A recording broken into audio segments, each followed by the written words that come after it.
की गई थी।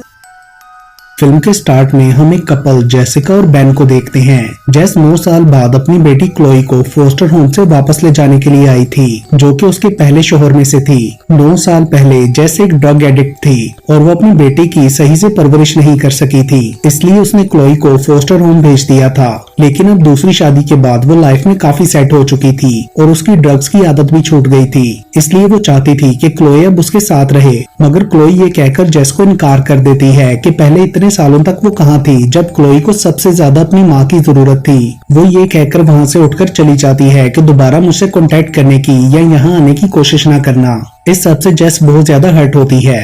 वो एक स्कल्पचरर थी और अपने काम में भी उसका दिल सही से नहीं लग रहा था। जेस की मॉडल टीरा उसे डिस्टर्ब देखकर एक लॉकेट पहनाती है और बोलती है कि ये तलाश है, इसके मैजिक से तुम्हारी बेटी तुम्हारे अंदर का प्यार देख सकेगी। उस रात क्लोई अपने फ्रेंड डैनी से मिलती है। डैनी उसे बचपन में खेली गई एक गेम के बारे में याद दिलाता है, जब वो एक औरत मैरी के दरवाजे पर नॉक करके भाग जाया करते थे। मैरी के बारे में ये मशहूर था कि वो विच है और बच्चों को किडनैप किया करती थी, और फिर वो क्लोई को उसके घर के बाहर ले जाता है। मैरी अब मर चुकी थी, लेकिन उसके बारे में कहा जाता था कि वो डिमोनिक होके मरी है और उस घर में ट्रैप्ड है। जो भी उसके घर पर 2 बार नॉक करता है उसके पीछे वो विच पड़ जाती है। क्लोई का कहना था कि बचपन में मैरी उसके एक दोस्त माइकल को भी उठाकर ले गई थी। खैर वो दोनों ही उसके घर पर 2 बार नॉक करते हैं, लेकिन कुछ भी नहीं होता। तभी अचानक खिड़की पर क्लोई को मैरी नजर आती है और फिर गायब हो जाती है। क्लोई उसे अपना वहम समझकर इग्नोर करती है। अचानक से क्लोई देखती है कि डैनी वहाँ से गायब हो गया है और वो बुरी तरह डर जाती है, लेकिन एक्चुअली में वो उसे डरा रहा था। मैरी के घर के दरवाजे पर गॉड का सर बना था, जो कि सैटेनिक सिंबल होता है। उसके बाद वो दोनों वहाँ से आ जाते हैं। घर जाते ही डैनी के साथ कुछ पैरानॉर्मल एक्सपीरियंसेस होने लगते हैं। उसे कॉरिडोर में एक काला साया नजर आता है और मैरी की स्पिरिट भी नजर आती है, जो उससे कहती है कि यहाँ से भाग जाओ, वो आ रहा है। इस सब से डैनी बहुत ज्यादा डर रहा होता है कि तभी उसे क्लोई की वीडियो कॉल आ जाती है। डैनी उसे सब बताने लगता है, लेकिन तभी क्लोई कुछ देर के लिए लैपटॉप से साइड पर जाती है। तो इतनी देर में कोई अनसीन फोर्स डैनी को खींचकर एक पोर्टल के थ्रू किसी और दुनिया में ले जाती है। स्क्रीन के सामने वापस आने पर क्लोई को डैनी नजर नहीं आता और अचानक से एक इवल स्पिरिट सामने आती है, जिसे देखकर क्लोई बुरी तरह डर जाती है। अगले दिन वो डैनी से कांटेक्ट करने की कोशिश करती है, मगर कॉल नहीं मिलती। देन नेक्स्ट सीन में क्लोई किचन में होती है तो डैनी की कॉल आती है, जो उसे भाग जाने का कहता है, और फिर अचानक ही एटमॉस्फेयर बदल जाता है। सिंक के टैप में से ब्लड आने लगता है और वहाँ से 2 क्रीपी हाथ बाहर निकलते हैं, जिससे क्लोई घबराकर जोर जोर से दरवाजा नॉक करती है। तभी एक हाउसकीपर आकर दरवाजा खोल देता है और फिर सब नॉर्मल हो जाता है। लेकिन क्लोई इस सब से इतनी डर चुकी थी कि वो फौरन अपनी मॉम के घर रहने के लिए चली जाती है। उसका प्लान था कि वो कुछ दिन वहाँ रहेगी।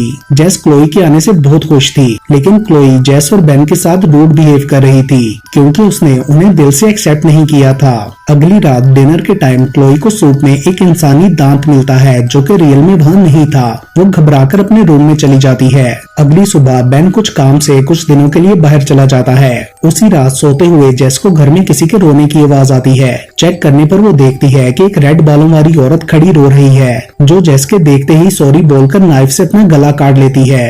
देन जेस को उस औरत में अपनी शक्ल भी नजर आती है और फिर अचानक से उसका चेहरा जल जाता है।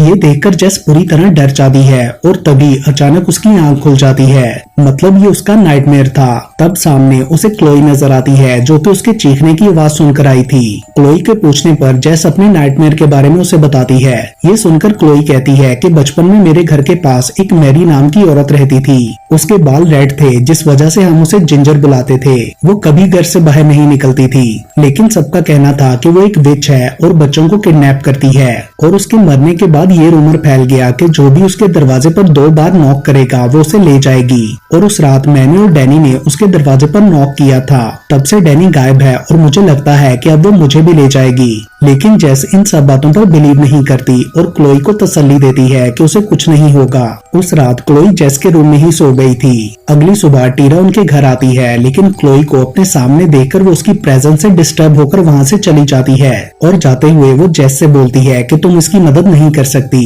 ये किसी और से बिलोंग करती है, किसी टेरिबल चीज ने इसे मार्क किया है। इसके आसपास डार्कनेस है, मगर जेस को उसकी इन सब बातों की समझ नहीं आती। अगले सीन में उनके घर डिटेक्टिव बोर्डमैन आकर क्लोई से डैनी के बारे में इन्वेस्टिगेट करता है, जो कि मिसिंग था। वो जेस को बताता है कि मैं क्लोई को उसके बचपन से जानता हूँ, जब इनका दोस्त माइकल गायब हुआ था और इन सबको लगता था कि उसे मैरी ने किडनैप किया है। इसलिए ये और डैनी रोज रात को उसके दरवाजे पर नॉक किया करते थे, जिस वजह से तंग आकर आखिर उसने अपने आप को मार डाला था। यहाँ पर बोर्डमैन ये भी रिवील करता है कि उसे क्लोई और डैनी की बात पर बिलीव था और उसने इस पे इन्वेस्टिगेशन भी की थी, जिस पर क्लोई बोर्डमैन को बताती है कि हमने उस डोर पर नॉक किया था और मैरी डैनी को ले गई और अब वो मुझे लेने भी आएगी। मगर इस बार बोर्डमैन कहता है कि मैरी मर चुकी है, वो ये नहीं कर सकती। ये सुनकर क्लोई गुस्से से अपने रूम में चली जाती है। उसके बाद वो खुद इस बारे में इंटरनेट पर सर्च करती है और फिर जेस को बताती है कि ये बाबा यागा नाम की एक एंशिएंट डीमन है, जिसे डार्क मदर या इवल हैग भी कहते हैं, जो कि हेल और इस दुनिया के दरमियान दरवाजा खोलती है ताकि इनोसेंट सोल्स को खा सके। लेकिन क्योंकि इसकी पावर्स लिमिटेड होती हैं, इसलिए इसको एक ह्यूमन स्लेव चाहिए होता है, जो कि इसको सोल्स प्रोवाइड करने में मदद करता है। अपने स्लेव्स की चेस्ट पर ये डीमन एक मार्क लगा देती है, जैसा कि मैरी की चेस्ट पर भी था। डोर पर एक बार नॉक करने से डीमन जाग जाता है और दूसरे नॉक से स्लेव जागता है, ताकि वो डीमन को इस दुनिया में ला सके। और अगर स्लेव को डीमन से आजादी चाहिए तो उसे खुद को मारना होगा, जैसा मैरी ने किया, या फिर उसे किसी और को ट्रिक करके उससे कोई बहुत ही इवल काम कराकर अपनी जगह रिप्लेस करना होगा। लेकिन जेस अभी भी क्लोई की बात पर बिलीव नहीं करती। तभी अचानक से क्लोई को शीशे में जेस की जगह कोई काला साया नजर आता है और वो डरकर वहाँ से चली जाती है। मगर जब जेस शीशे में देखती है तो वहाँ पर ऐसा कुछ भी नहीं होता। दूसरी तरफ हम बोर्डमैन को मैरी के घर के बाहर देखते हैं। अगले दिन क्लोई जेस के स्टूडियो में जाकर बाबा यागा का एक अजीब सा स्ट्रक्चर बना देती है और उसके बाद जेस उसे क्ले से काम करना सिखाती है। क्लोई अब जेस के क्लोज होती जा रही थी। वो उसके साथ अपने बचपन की बातें डिस्कस करती है। यहाँ जेस उसे बताती है कि तब मैं बीमार थी और मुझे लगा था कि तुम मेरे पास सेफ नहीं हो, इसलिए मैंने तुम्हें फोस्टर होम भेजा। बाद में मैं तुम्हें वापस लाना चाहती थी, मगर उन्हें लगता था कि मैं अभी भी फिट नहीं हूँ। उसके बाद वो ड्रिंक लेने के लिए जाती है तो पीछे से स्कल्पचर्स खुद ही मूव हो जाते हैं, मगर जेस को लगता है कि ये क्लोई ने किया है और वो उसे डांट देती है, जिस पर क्लोई नाराज होकर वहाँ से चली जाती है। अगले दिन क्लोई के फोस्टर होम से उसकी वार्डन आती है। तब क्लोई जेस के डिलीवरी बॉक्स स्टूडियो में रख रही थी और जब जेस स्टूडियो में जाती है तो वहाँ सब कुछ बिखरा होता है और फ्लोर पर रेड कलर से शी इज माइन भी लिखा था। जेस को लगता है कि ये क्लोई ने किया है और वो उस पर बहुत ज्यादा गुस्सा करती है, लेकिन क्लोई बोलती है कि उसने ये नहीं किया। वार्डन जेस से ये कहकर चली जाती है कि अगर तुम चाहो तो क्लोई को हमारे पास भेज देना। लेकिन जेस क्लोई से बहुत प्यार करती थी, इसलिए वो उसे वापस भेजने का प्लान कैंसिल कर देती है और क्लोई को बताती है कि वो उससे कितना प्यार करती है, जिस पर क्लोई उससे दोबारा कहती है कि वो सब मैंने नहीं किया था। रात को जेस को घर के बाहर कोई कपड़ा नजर आता है और उसे लगता है कि वहाँ कोई है, तो वो नाइफ लेकर बाहर चेक करने जाती है। लेकिन तभी पीछे से घर की सब लाइट्स ऑफ हो जाती हैं और क्लोई उठकर जेस को ढूंढने लगती है। जेस घर के अंदर जाना चाहती है, मगर कोई फोर्स उसे ऐसा नहीं करने देती। उधर मैरी की स्पिरिट क्लोई से कहती है कि भाग जाओ, जिसके बाद वो अपने रूम में छुप जाती है। मगर बाबा यागा उसे ले जाने के लिए उधर आ जाती है और वो उसे पकड़ने ही वाली होती है कि तभी जेस वहाँ पहुंचकर क्लोई को बचा लेती है और देखती है कि रूम में कोई भी नहीं है। मगर क्लोई बुरी तरह डरकर रोने लगी थी। जेस उसे तसल्ली देती है, लेकिन अब उसे क्लोई की बात पर बिलीव हो गया था, इसलिए वो दोनों मिलकर सारे घर के डोर्स उतारकर जला देती हैं, क्योंकि ये डोर्स बाबा यागा के लिए पोर्टल का काम करते थे। अगली सुबह वो लोग उस घर से जाने लगती हैं तो उन्हें घर के बाहर एक पुराना दरवाजा खुला हुआ नजर आता है, जहाँ से कोई अनसीन फोर्स क्लोई को हवा में लेविटेट करा के धक्का दे देती है, जिससे उसे चोट भी लगती है और फिर वही फोर्स उसे ड्रैग करते हुए दरवाजे से दूसरी दुनिया में ले जाने लगती है। मगर जेस किसी तरह क्लोई को अपनी तरफ खींचकर बचा लेती है और वो दरवाजा वहाँ से गायब हो जाता है, जिससे ये लोग समझ जाती हैं कि बाबा यागा कहीं से भी आ सकती है।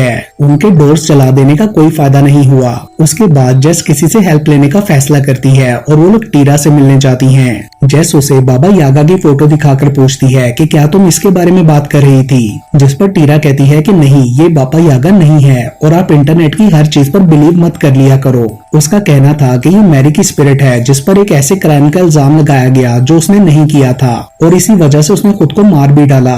क्लोई ने भी उस झूठ को फैलाने में मदद की थी, इसलिए अब मैरी की स्पिरिट उससे बदला लेना चाहती है और अब तक तुम्हारे प्यार ने उसे बचाए रखा था, क्लोई को उसकी बात पर यकीन आ जाता है और वो इस सब का जिम्मेदार खुद को मानते हुए वहाँ से दूर भाग जाती है। टीरा जेस से कहती है कि सबको ठीक करने का एक ही रास्ता है कि माइकल के असल मुजरिम को ढूंढकर उसे सजा दी जाए, ताकि मैरी का नाम इस सबसे क्लियर हो जाए और उसकी आत्मा को शांति मिले। अगर तुम सच्चे दिल से ये करोगी तो मैरी भी तुम्हारी हेल्प करेगी। तभी क्लोई को वहाँ ना पाकर जेस परेशान हो जाती है और वो बोर्डमैन को कॉल करके पूछती है कि माइकल के केस में मैरी के अलावा और कौन से सस्पेक्ट थे, जिस पर बोर्डमैन बताता है कि हमने ये सोचकर केस क्लोज कर दिया था कि शायद वो खुद भागा था। उसके बाद गाड़ी में बैठने पर उसे एक स्कल्पचर का पीस मिलता है और वो समझ जाती है कि टीरा के अकॉर्डिंग ये मैरी की स्पिरिट है जो उसे गाइड कर रही है। इसलिए वो घर पहुंचकर सीधा स्टूडियो में जाती है, जहां उसे स्टैच्यू के अंदर एक बॉक्स मिलता है जिसमें माइकल और मैरी की फाइल्स थी और एक पेन ड्राइव भी थी। उसमें एक वीडियो थी जिसमें बोर्डमैन बहुत ही गुस्से में मैरी से इंटेरोगेट कर रहा था।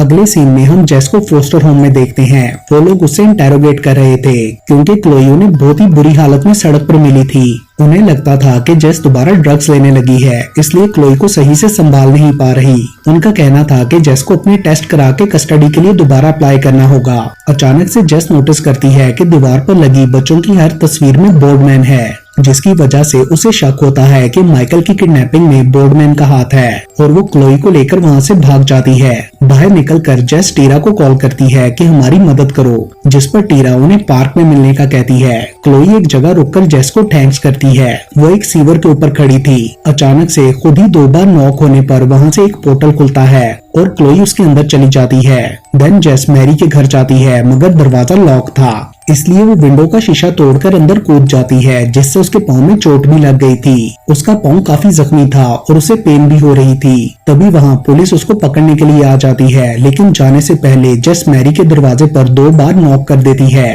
ताकि बाबा यागा उसको भी अपनी दुनिया में ले जाए और वो किसी तरह क्लोई को बचा सके। पुलिस स्टेशन में बोर्डमैन जेस से इंटेरोगेट करता है। उसे लगता था कि क्लोई के साथ जेस ने कुछ बुरा किया है। जेस बोलती है कि उसे मैरी ले गई, मगर वो उस पर बिलीव नहीं करता। जेस बोर्डमैन को माइकल की किडनैपिंग के लिए भी ब्लेम करती है कि मैरी से ज्यादा वो बच्चों के क्लोज था, इसलिए उसने माइकल को और बाकी बच्चों को गायब किया और फिर मैरी को इतना डराया कि उसने खुद को मार डाला। ये सब सुनकर बोर्डमैन कुछ नहीं बोलता और वहाँ से चला जाता है। जेस को सेल में बंद कर दिया जाता है, जहाँ वो अपनी चोट को खरोच कर ब्लड से दीवार पर कुछ लिखती है, जिसके बाद बाबा यागा वहाँ आकर उसके लिए अपनी दुनिया का पोर्टल खोल देती है और जेस वहाँ चली जाती है। उसे किसी की आवाज भी आती है। वो जगह काफी अजीब थी। पुलिस स्टेशन में अचानक से लाइट्स फ्लिक करने लगती हैं और बोर्डमैन सेल में जाकर चेक करता है, मगर वो वहाँ नहीं थी और दीवार पर लिखा था you know where to find me. उधर बाबा यागा की दुनिया में हम देखते हैं कि क्लोई को केज में रखा गया था। उसके पास माइकल आता है, जिसकी एज बिल्कुल भी नहीं बड़ी थी, मतलब उस दुनिया में टाइम काम नहीं करता था।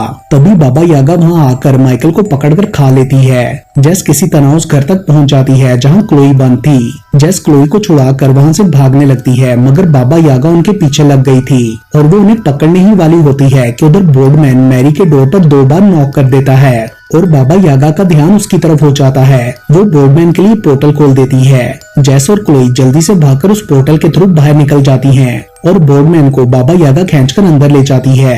वो हेल्प के लिए कहता रहता है, मगर जेस उसकी मदद नहीं करती क्योंकि उसे लगता था कि वो यही डिजर्व करता है। दूसरी तरफ बेन घर वापस आता है तो उसे घर पर कोई नजर आता है और वो पुलिस को बुलाने की बात करता है। जेस और क्लोई घर पहुंचती हैं तो उन्हें बेन नहीं मिलता और हम टीरा को देखते हैं, जिसने बेन को मारकर गाड़ी के ट्रंक में डाल दिया था और वो बॉक्स भी जेस के लिए उसी ने रखा था। मतलब वो भी बाबा यागा की स्लेव थी, क्योंकि उसकी चेस्ट पर भी वैसा ही मार्क था, जो कि फिर गायब हो जाता है। असल में टीरा ने अपना स्लेव होना जेस पर ट्रांसफर कर दिया था। उसको ट्रिक करके टीरा ने उसके हाथों एक इनोसेंट को मरवाया था, मतलब बोर्डमैन को।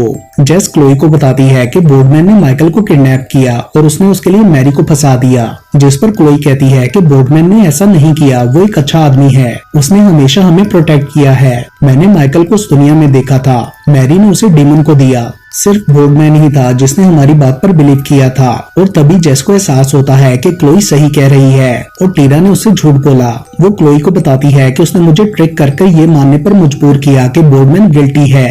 तभी अचानक से जेस के गले का लॉकेट जलने लगता है, जिससे जेस की चेस्ट पर भी निशान बन गया था। और ये वही लॉकेट था जिसे टीरा ने जेस को पहनाया था। मतलब जेस अब बाबा यागा की नई स्लेव थी। ये देखकर वो दोनों घबरा जाती हैं। अचानक से 2 बार नॉक होता है और वहाँ पर पोर्टल खुल जाता है, जिससे बाबा यागा इस दुनिया में आ जाती है। वो क्लोई को लेने आई थी और इसके साथ ही ये मूवी यहीं पर खत्म हो जाती है। दोस्तों, आने वाले दिनों में मैं बहुत सारी इंटरेस्टिंग हॉरर मूवीज एक्सप्लेन करने वाला हूँ, तो अगर आपने अभी तक मेरा चैनल सब्सक्राइब नहीं किया तो अभी सब्सक्राइब करें एंड